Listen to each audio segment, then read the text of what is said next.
we're carrying on in our great thing about summer is everybody's backwards and forwards with holidays and all of that kind of thing. Maybe you're visiting because you're on holiday. One of the things that we love to do on the summertime is that we just drop into Psalms because they kind of stand alone.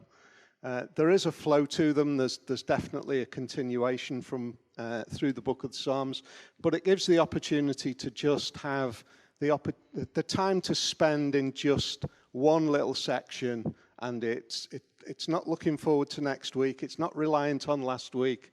It's just standalone. I love this psalm, and at the same time, it's one I've never ever spoken on. And my first thought when I came to it was one of the reasons why have I never, on all the many years that we've dipped into Psalms, why have I never gone to this psalm? And I think one of the reasons that I've never gone to this psalm is because it looks a bit weak.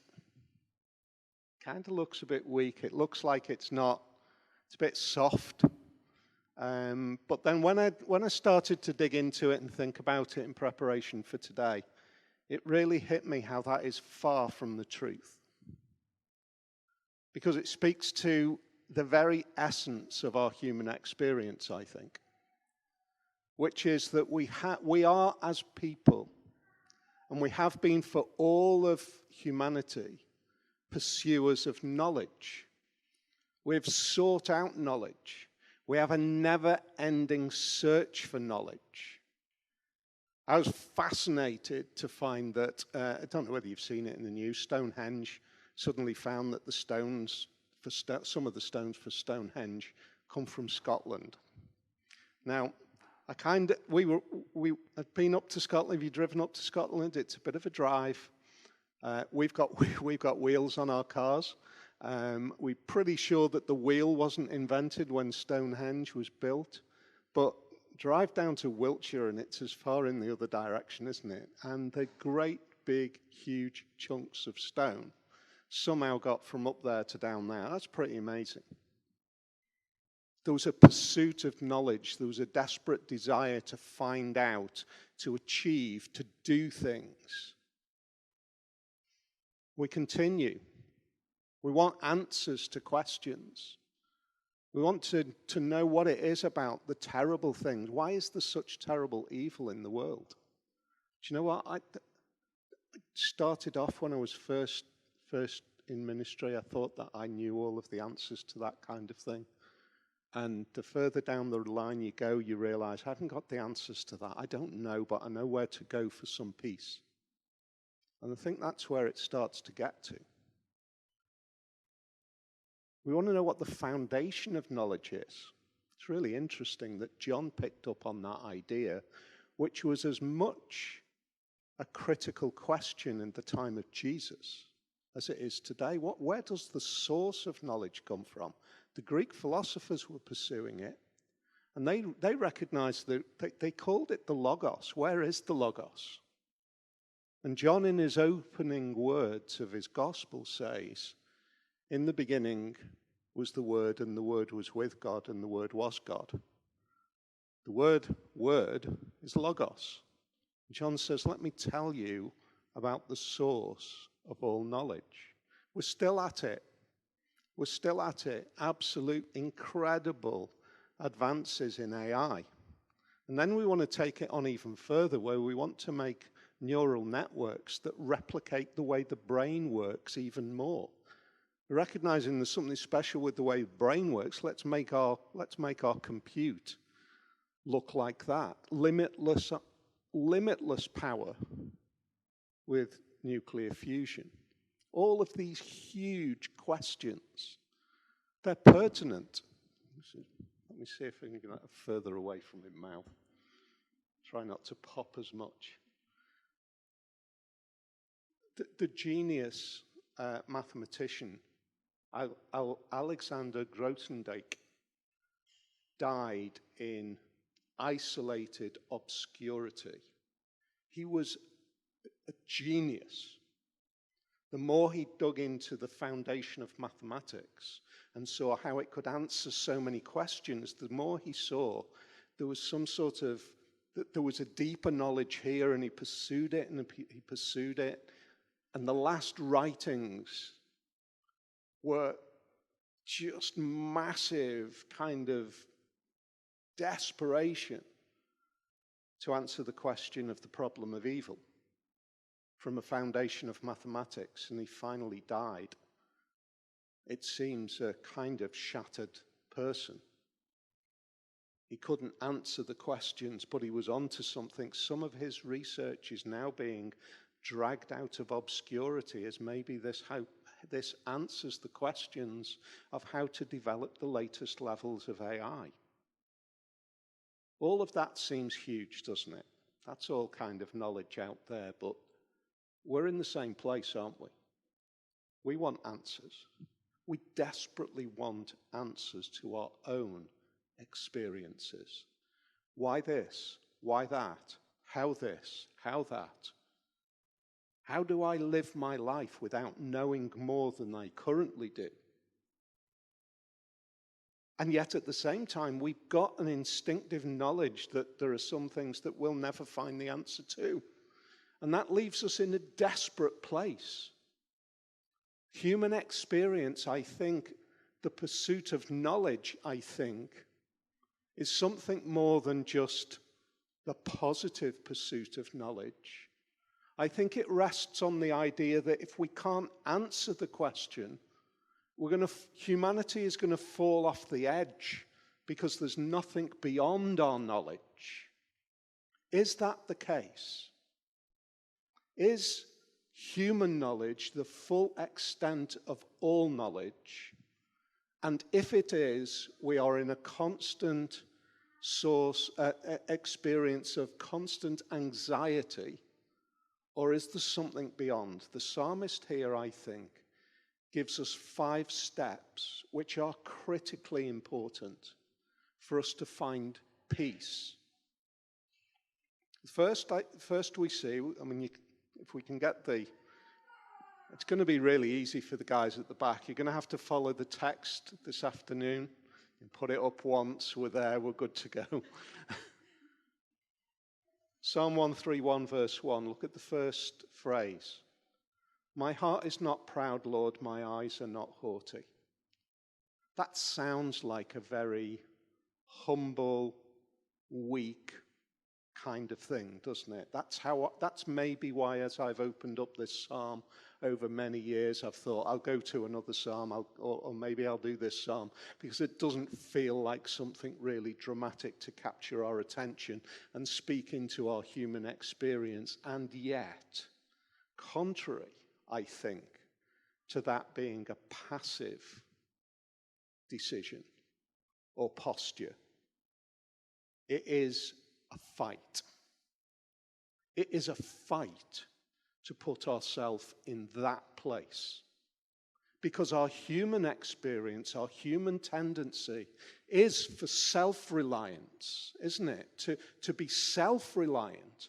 The idea that I would put myself before God in the place where I would say to God, I am not proud and I am not haughty, demands a change, and a dramatic change of posture and thinking before God.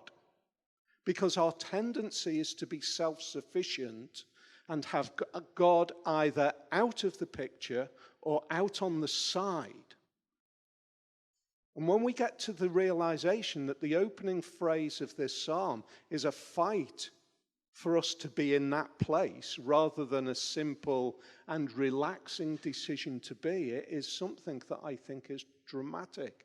And furthermore, I think David is writing that because he's saying to us, for you to find peace, for you to find a place of peace outside of full knowledge, you need to be in this place. You need to be able to put yourself in the hands of God. Thomas found this. After Jesus had risen again, Thomas is told all sorts of stories that he just cannot believe. He can't believe that this person who he had followed for 3 years, he was one of the disciples, can't believe that this person who he'd followed for 3 years had come back to life, had been risen from the dead. Can't believe it. Unless I can put my fingers in the holes in the palms of his hands and my hand in his side, unless I can do that, you can forget that. I don't believe you. That is not knowledge that I'm going to rely on.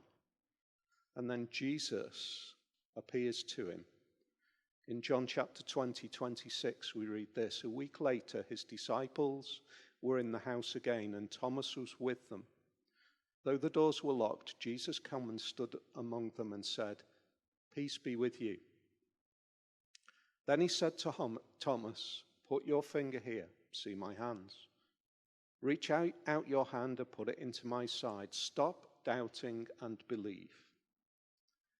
Jesus says back to Thomas precisely what Thomas says he needs to believe. I think that is phenomenally merciful and grace-filled.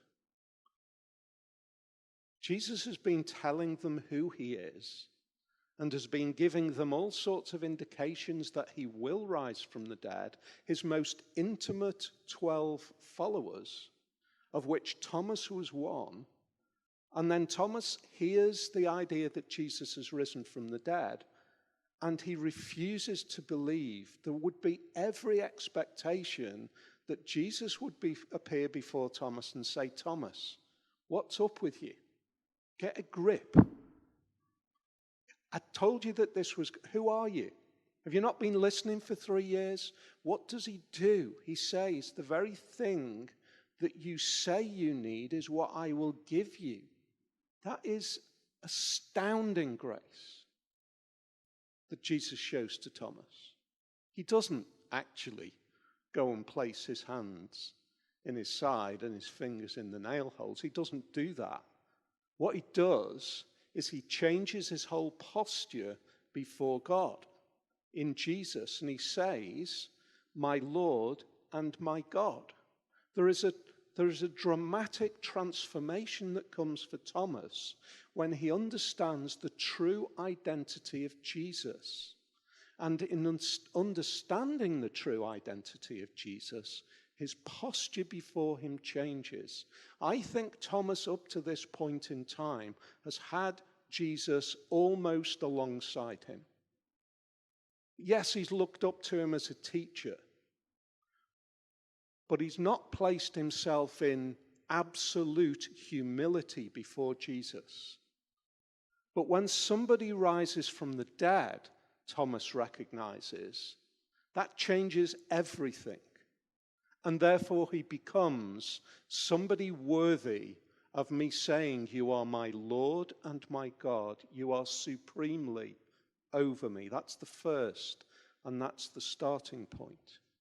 I would say that that is the foundation of faith, is to know who Jesus is and to trust him in that way. And that is the change that comes about by the power of the resurrection. So that's the posture. The second is the intellect. Look at the second phrase of the first verse. "I do not concern myself with great matters or things too wonderful for me." That sounds like the best excuse to not bother at school. It's like, wow. If I'd have read this verse when I was in school, I'd have been holding on to this one. This would have been trump card. Boom. No more desire for lessons. Nothing. That is so far away from the truth. We are called as human beings to pursue maturity, development, knowledge. We're called to pursue all of that. It's not a cop-out. It's not some kind of Christian batten down the hatches. I can live a dim life, don't need to pursue anything, can just wait for Jesus to come back. It's not that. But it is an indication of what happens and what is my attitude towards knowledge And what is my attitude when I get to a point where I can't find the next answer? Where I can't find the answer to the question that I'm asking? It's an intellect which says, at that point, I've recognized that this is greater than me, and I'm content to not know, but still to trust. I've had so many conversations over the years, and maybe you're in this place this afternoon, you're thinking, am I willing to believe this Christian stuff? Am I willing to put my trust in this? And you say, well, yeah, okay. I've probably come to recognize who Jesus is. He probably is. He is the Son of God. I believe the idea that in his death, he bears my sin and guilt and that I receive his righteousness. I believe that. But I've got all of these other questions. I need an answer to this question and this question and this question. Let me tell you, decades after becoming a Christian, you will still have more questions. Do not allow those questions to stop you from committing to faith, but decide to have faith and ask the questions from the other side of personal experience, where you say, my intellect says I still want to pursue these questions. That's fine. But I'm going to answer the questions from a position of faith, as opposed to expecting that the answers are needed before I can express faith. Because what is knowledge? Bertrand Russell said something really interesting about knowledge. I think he had it. He was no friend of the Christian faith at all, but he said this: the pursuit of knowledge is, I think, mainly actuated by the pursuit of power. In other words, he's saying the real desire for humanity when it comes to knowledge is to be more powerful than the next. And so are all advances in scientific technique. Isn't that fascinating? He said, do you know what? The space race, the AI race, the East-West battles, underneath it all is human power. And if we live pursuing knowledge as though it's our knowledge, we're not living in faith. Thousands of years ago, the writer of Isaiah recognizes where knowledge comes from. This is one of the most amazing little sections of the Bible to me. When I discovered it a number of years ago, it was kind of eye-opening. It was almost an open book to say, carry on pursuing knowledge, but recognize where the knowledge comes from.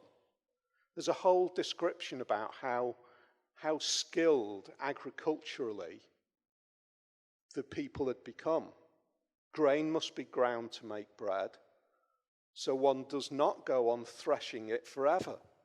The wheels of a threshing cart may be rolled over it, but one does not use horses to grind grain. So there's this, that's kind of the final phrase of a whole list of different ways to farm. But then the writer goes on to say this: all this comes from the Lord Almighty, whose plan is wonderful, whose wisdom is magnificent. That's a place of peace if we embrace it. If we're able to say, I can carry on pursuing knowledge, but if I get to the end of it and can't find out the next critical bit of understanding, if I can't get beyond and get to the next bit with an angst-ridden idea that humanity is going to fall apart, we can live with the knowledge that God knows. In fact, it's only God that reveals the knowledge to us in the first place. That is such a mind-changing attitude. I can pursue great matters But I'm not concerned about them anymore. See the difference? I can pursue it, but it doesn't fill me with angst. I find it amazing reading being very geeky, I know. But I've been reading all sorts about nuclear fusion. It's fascinating. Tokamaks, everything, firing lasers at droplets of, I've forgotten them now, there you go, I've forgotten the material it fires at. Amazing, fantastic. And then you read, what we're seeking to pursue is this ideal of limitless power. What we're looking to replicate is the sun. Who went before?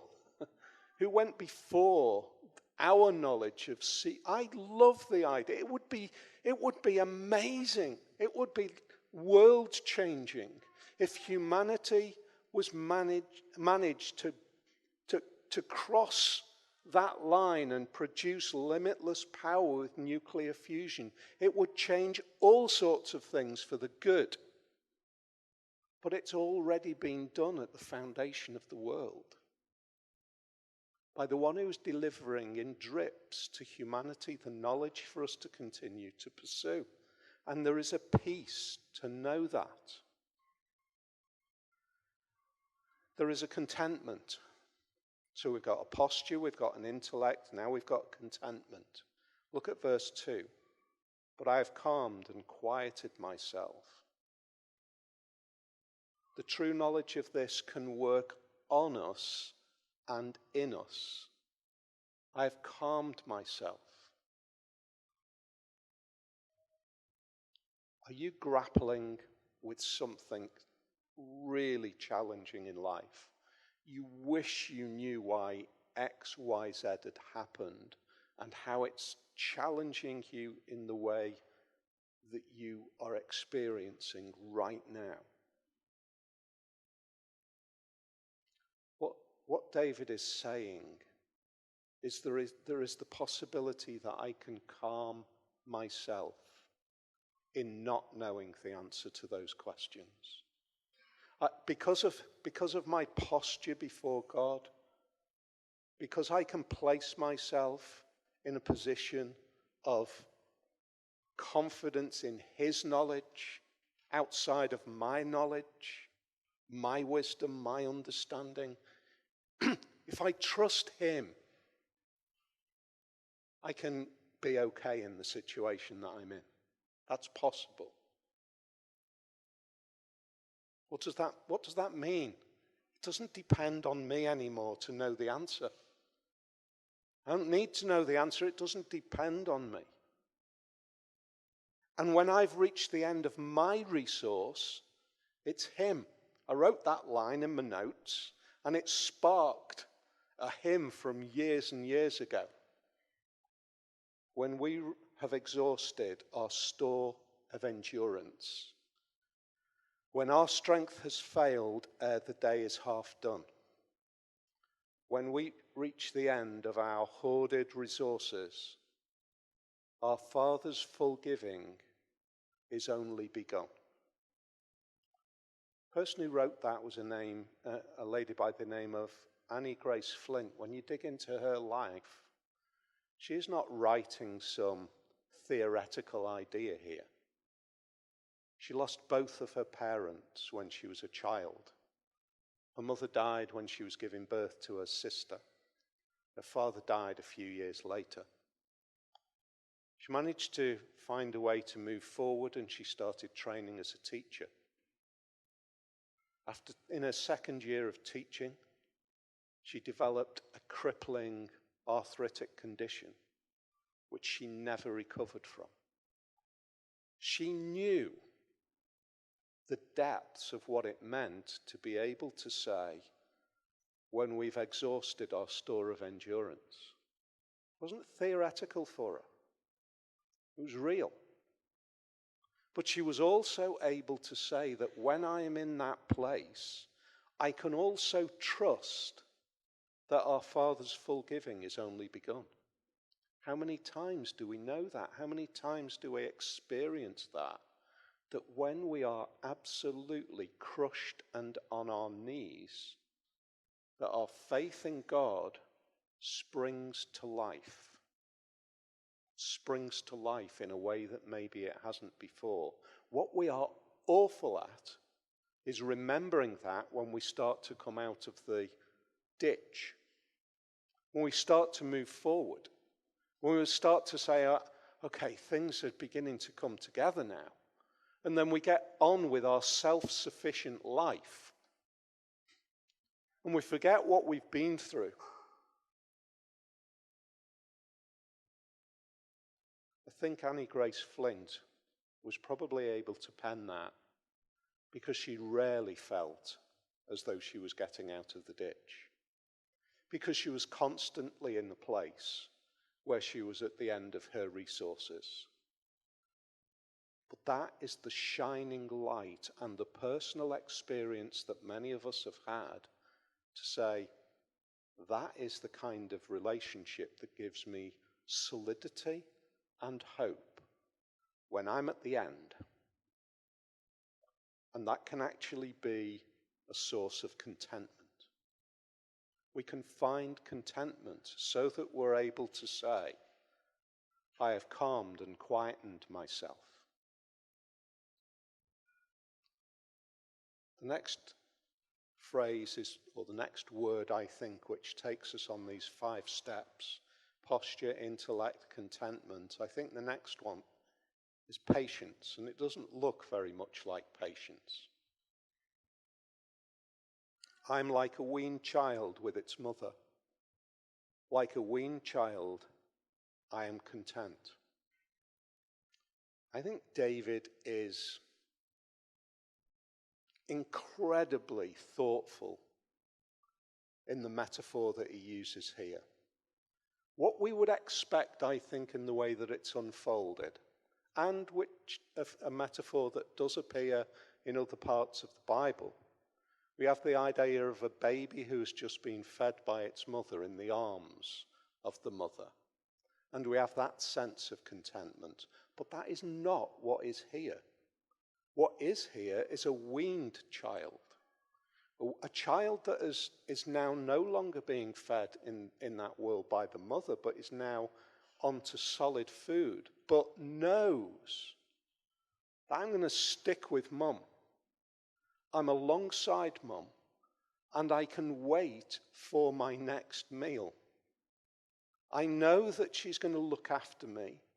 I know that she's going to care for me. I know that she always has, and therefore I can trust that she always will. I know that she will feed me. I don't remember when she fed me herself, but I know when she cooks a meal yesterday that it gives me the confidence that she'll cook a meal for me today. There is a patience and confidence that David has in this metaphor, that there is a mindset going on in the child. This is not a baby which is absolutely dependent on the mother. It is a child that knows that the best place is with the mother. That's the difference. He could have easily used the baby metaphor, but he deliberately doesn't in this psalm. And I think he doesn't because he wants to impress on you and me, there was a time when we were born into faith, is probably a description that I would use, when we didn't even know that we were being fed. In preparation for this realization of who we are. And now, if we are journeying in these steps of faith, we are continuing to feed, and it is an active decision to stay close to the one who feeds us.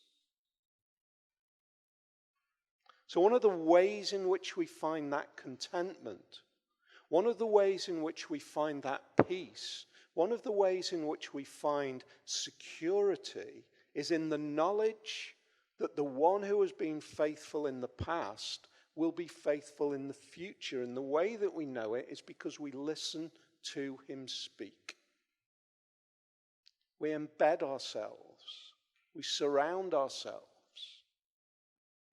like we are today, the kind of gathering that brings us in contact with other believers, where we share God's word together with a failing person who's trying to explain it, but it is not reliant on this failing person, because alongside every word that is spoken is the power of the Holy Spirit that indwells in us and brings alive faltering words. It is those times when we are alone, when we are reflecting on the word of God that speaks to us by that same Spirit. That is the food. Jesus used that metaphor himself again and again. He said, I am the bread of life. What did that mean? He said, if you feed on me, you will not be hungry.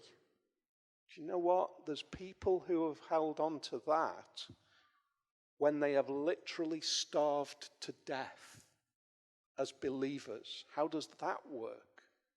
Because there is a deeper confidence, a spiritual sustenance, which means that we can keep going literally to the end. And there is hope beyond the final closing of our eyes.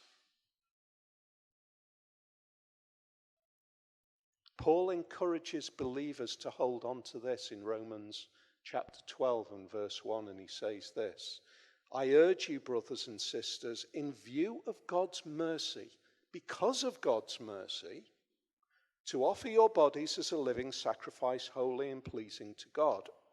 This is your true and proper worship. Do not conform to the patterns of this world, but be transformed by the renewing of your mind. In other words, start thinking differently, because you are relying on the mercy of God who speaks to you, and allow your mind to be changed. Allow him to reshape your thinking. What will happen if your thinking is reshaped? Then you'll be able to test and approve what God's will is, his good, pleasing, and perfect will. You'll be able to do it.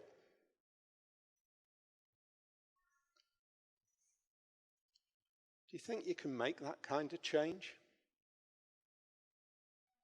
Can we make that kind of change by just simply listening to God?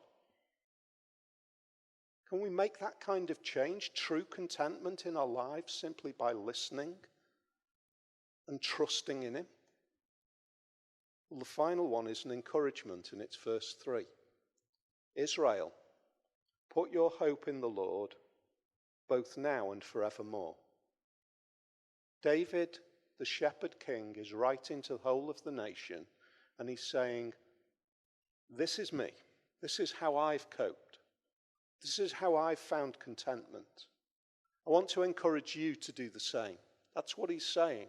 He's saying to the nation, you do this as well. That is a model for the New Testament, actually. Paul and Silas had been beaten and thrown into prison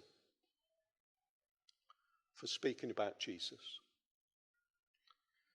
In the middle of the night, there's an earthquake, the doors fly open. But before that, the other prisoners have heard the most remarkable thing. About midnight, Paul and Silas were praying and singing hymns to God, and the other prisoners were listening to them. I know I personally have not got the strength to do that. I have not got it in me after being beaten and kicked around and thrown into prison, not knowing if I'm going to die tomorrow. I have not got the strength to sing hymns and praise God so that other people will hear it. Do you know what? I don't think Paul and Silas had either. I don't think they had that strength either. But I think when God works in people in remarkable ways, they find a strength that they didn't know they had. And then Paul uses that very experience and he encourages other believers to trust his gospel as he explained about Jesus precisely because of the contentment that he'd found. He writes in Philippians, I'm not saying this because I'm in need. I have learned to be content wherever the circumstances. I know what it is to be in need. I know what it is to have plenty. I have learned the secret of being content in any and every situation, whether well-fed or hungry, whether living in plenty or in want. I can do all this through him who gives me strength. If we come to this psalm and we think, right now, I'm going to go out of here, I believe, I trust, it's now down to me to muster up the strength to do this.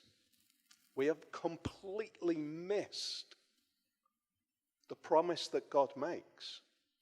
You'll never have the strength. Don't worry about that final moment. Don't worry about what might happen. He'll look after you then.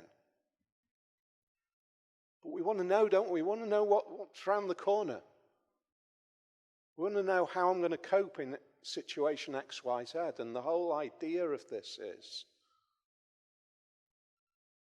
we can let go of that and we can find a peace trusting in him, because we can be like a little child who walks around following its mother, trusting its mother to feed us every day. What is it that we need to achieve? Do you know what I think the greatest thing when Paul says, I can do all things through him who strengthens me? I think what he's saying is, no matter whether I've got, whether I haven't, whether I'm in peace, whether I'm threatened, I've learned in all of those different situations to trust in him. That's strength. That's real strength. And maybe if you're right on the point of deciding whether I can trust in this Jesus, or maybe if you're right at the point of saying, I don't know whether I can carry on trusting Jesus, pray that this psalm might be an encouragement to you to say it is not in your strength.